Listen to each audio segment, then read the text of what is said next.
Mrs. Murray said, "but this house has stood for almost 200 years, and I think it will last a little longer, Meg. There's been many a high wind up on this hill." "But this is a hurricane," Meg wailed. "The radio kept saying it was a hurricane." "It's October," Mrs. Murray told her. "There have been storms in October before." As Charles Wallace gave Meg her sandwich, Fortinbras came out from under the table. He gave a long, low growl, and they could see the dark fur slowly rising on his back. Meg felt her own skin prickle. Fortinbras stared at the door that opened into Mrs. Murray's laboratory, which was in the old stone dairy right off the kitchen. Beyond the lab, a pantry led outdoors, though Mrs. Murray had done her best to train the family to come into the house through the garage door or the front door and not through her lab. But it was the lab door and not the garage door toward which Fortinbras was growling. "You didn't leave any nasty smelling chemicals cooking over a Bunsen burner, did you, Mother?" Charles Wallace asked. Mrs. Murray stood up. "No, but I think I better go see what's upsetting Fort anyhow."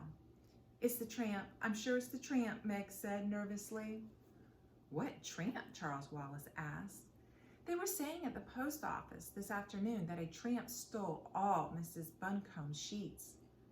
"We better sit on the pillowcases then," Mrs. Murray said lightly. "I don't think even a tramp would be out on a night like this, Meg." "But that's probably why he is out," Meg wailed, "trying to find a place not to be out. In which case, I'll offer him the barn till morning." Miss Murray went briskly to the door.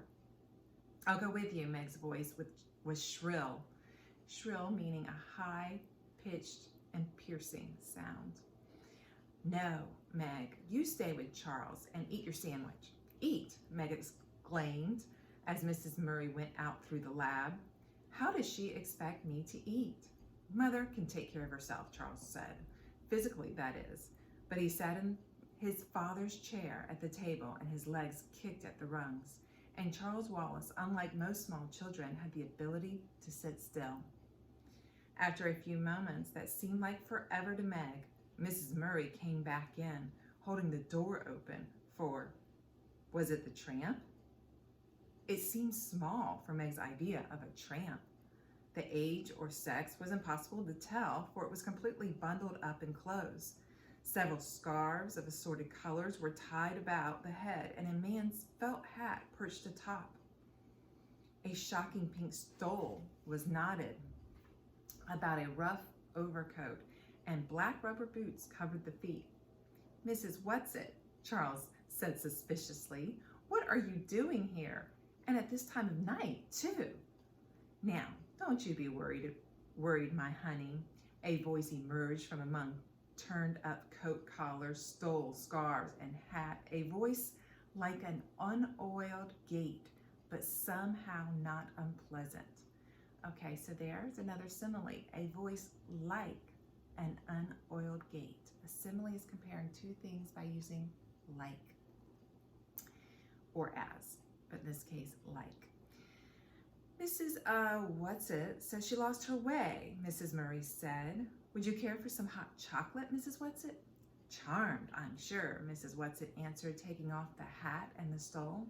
"It isn't so much that I lost my way as that I got blown off course. And when I realized that I was at little Charles Wallace's house, I thought I'd just come in and rest a bit before proceeding on my way." "How did you know this was Charles Wallace's house?" Meg asked. "By the smell." Mrs. Whatsit untied a blue and green paisley scarf, a red and yellow flowered print, a gold Liberty print, a red and black bandana.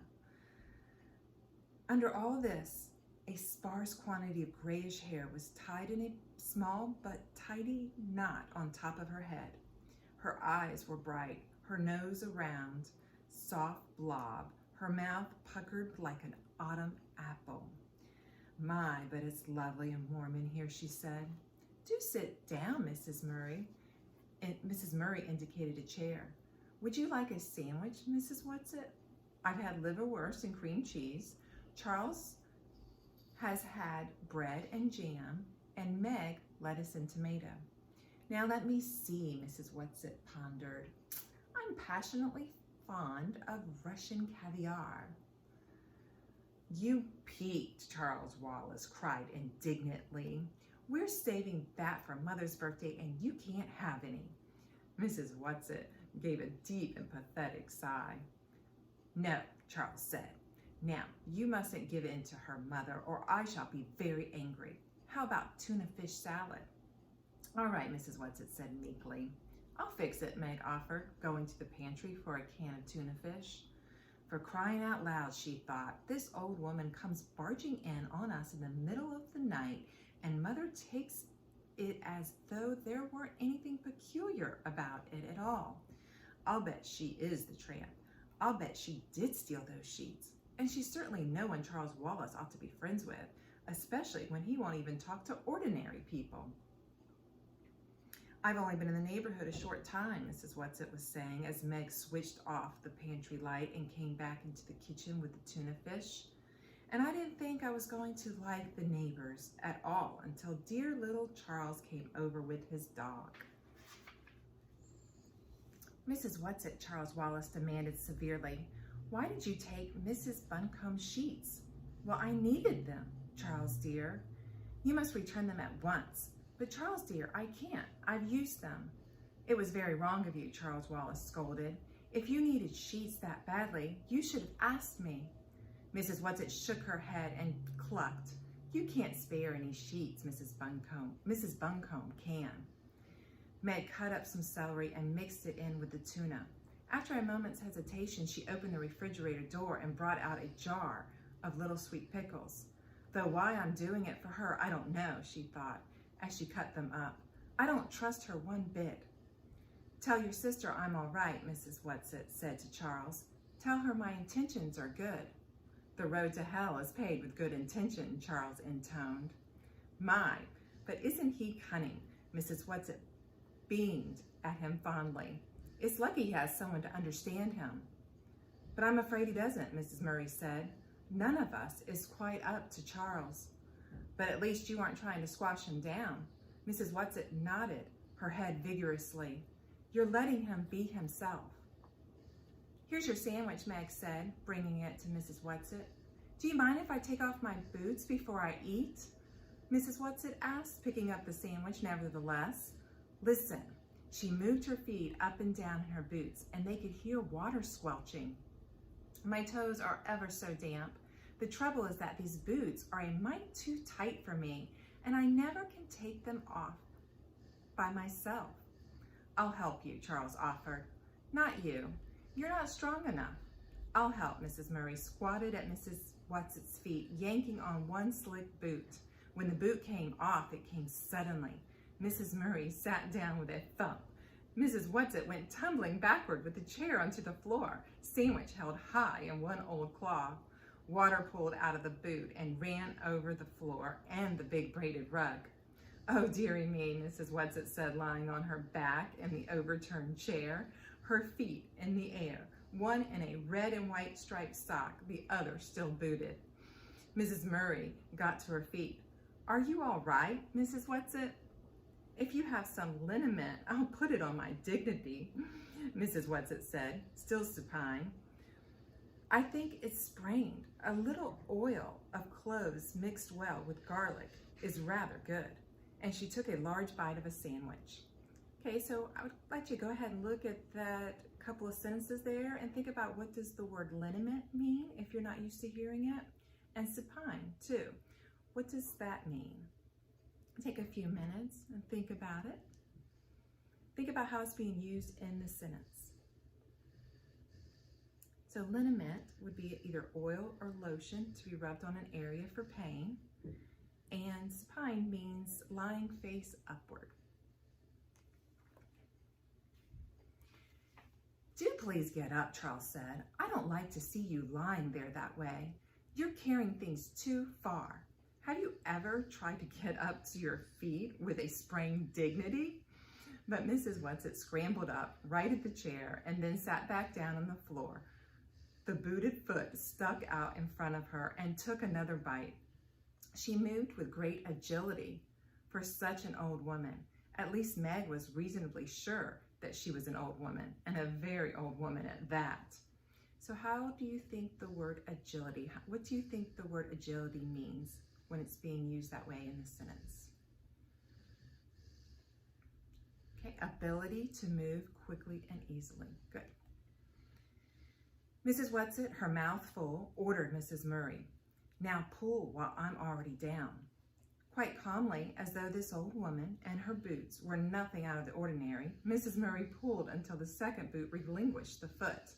This foot was covered with a blue and gray argyle sock, and Mrs. Whatsit sat there, wriggling her toes contentedly, finishing her sandwich before scrambling to her feet. "Ah," she said, "that's ever so much better," and took both boots and shook them out over the sink. "My stomach is full, and I'm warm inside and out, and it's time I went home." "Don't you think you'd better stay till morning?" Mrs. Murray asked. "Oh, thank you, dearie, but there's so much to do. I just can't waste time sitting around frivoling." Frivoling is a form of the word frivolous, which means wasting time doing things that are not important. "It's much too wild a night to travel in." "Wild nights are my glory," Mrs. Whatsit said. "I just got caught in a downdraft and blown off course." "Well, at least till your socks are dry." "Wet socks don't bother me. I just didn't like the water squishing around in my boots. Now don't worry about me, lamb." Lamb was not a word one would ordinarily think of calling Mrs. Murray. "I shall sit down for a moment and pop on my boots, and then I'll be on my way. Speaking of ways, pet, by the way, there is such a thing as a tesseract." Mrs. Murray went very white, and with one hand reached backward and clutched at a chair for support. Her voice trembled. "What did you say?"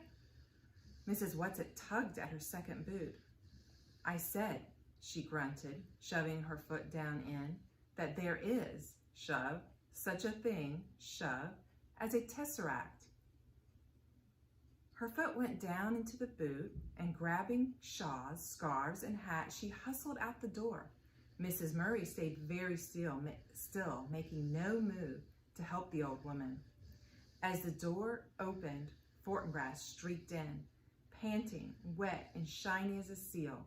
He looked at Mrs. Murray and whined. The door slammed. "Mother, what's the matter?" Meg cried. "What did she say? What is it?" "The tesseract," Mrs. Murray whispered. What did she mean? How could she have known? Okay, so that ends chapter 1. Shelby and I are excited that we have finished another session of Read with Shelby and me. Thank you for joining us for the first chapter of A Wrinkle in Time. We are focusing on setting, characters, and point of view. The setting is in an old farmhouse that has been lived in for many years, and it's during a storm. Meg is concerned about the wind. The other characters involved are Charles Wallace, Calvin, Meg's mother, and Mrs. Whatsit. But I think Shelby has a favorite character. Who do you think that might be?